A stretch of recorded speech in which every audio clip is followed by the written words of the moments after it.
कमजोर है, आज का देश का नेतृत्व बुज़दिल है। नेतृत्व तो कुछ हुए हैं, जब हमारा जवाब होगा आप लोग उस समय सुनना पड़ेगा, आप लोग उसमें टोकना नहीं है। ये बात सही है कि पार्लियामेंट्री अफेयर्स मिनिस्टर के नाते सबसे ज्यादा इंटरप्ट किरण रिजिजू ने किया है, मैं सहमत हूँ, मगर ऐसा इरिस्पॉन्सिबल विरोध पक्ष भी कभी नहीं आया है। नमस्कार, मैं प्रज्ञांश तिवारी और आप देख रहे हैं न्यूज़ चौपाल।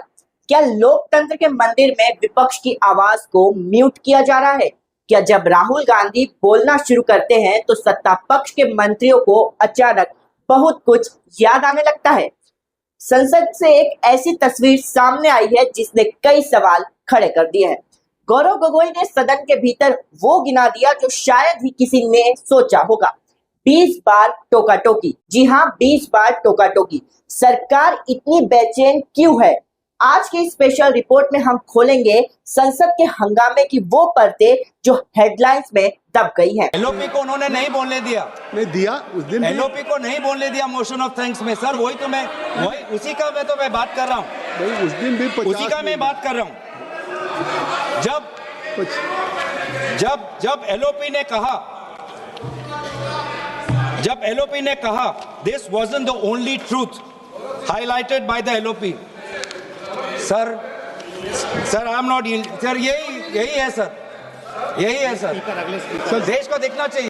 लोकसभा में अविश्वास प्रस्ताव पर चर्चा शुरू हुई थी तो उम्मीद थी कि बहस मुद्दों पर ही होगी, लेकिन कांग्रेस सांसद गौरव गोगोई ने एक ऐसा आंकड़ा पेश किया जिसने सबको चौंका दिया। गोगोई ने कहा कि जब लीडर ऑफ अपोजिशन यानी नेता प्रतिपक्ष राहुल गांधी राष्ट्रपति के अभिभाषण पर बोल रहे थे तो उन्हें 1 या 2 बार नहीं बल्कि पूरे 20 बार टोका गया। और टोकने वाले कौन थे? कोई छोटे मोटे नेता नहीं, देश के रक्षा मंत्री, गृह मंत्री और संसदीय कार्य मंत्री। दोस्तों, ये सिर्फ टोका टोकी नहीं है। गोगोई का आरोप है कि यह एक सोची समझी रणनीति है ताकि जनता तक विपक्ष की आवाज पहुंच ही न पाए।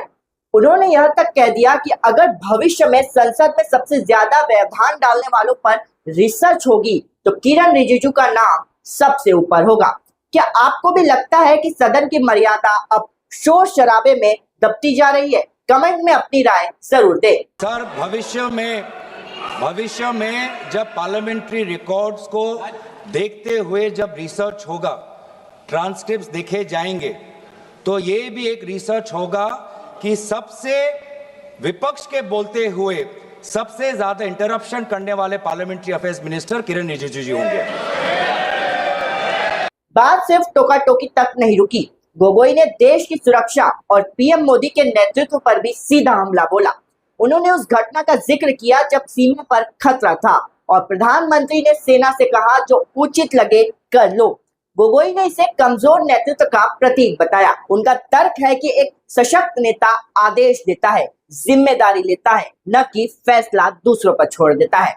क्योंकि ये जो सदन में जिस प्रकार का माहौल है वो इसलिए है कि आज का देश का नेतृत्व कमजोर है, आज का देश का नेतृत्व बुज़दिल है,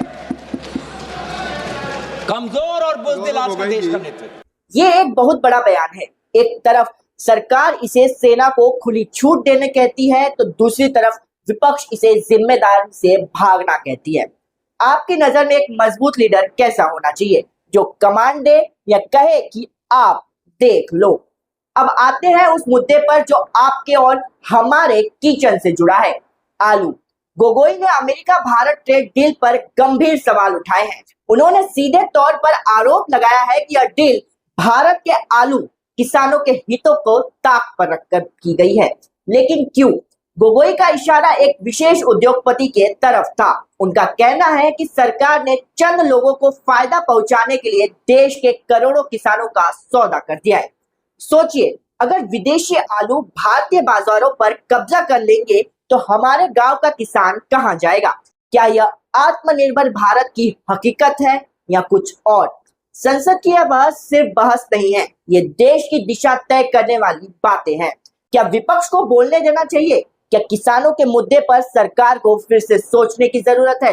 गौरव गोगोई के इन तीखे सवालों पर आपकी क्या राय है? हमें कमेंट बॉक्स में जरूर बताएं। अगर आपको यह रिपोर्ट निष्पक्ष लगी तो इस वीडियो को लाइक करें और व्हाट्सएप ग्रुप में शेयर करें। ताकि सच हर किसी तक पहुंचे। न्यूज चौपाल को सब्सक्राइब करना न भूले ताकि सत्ता से सवाल पूछने वाली यह आवाज दबने न पाए।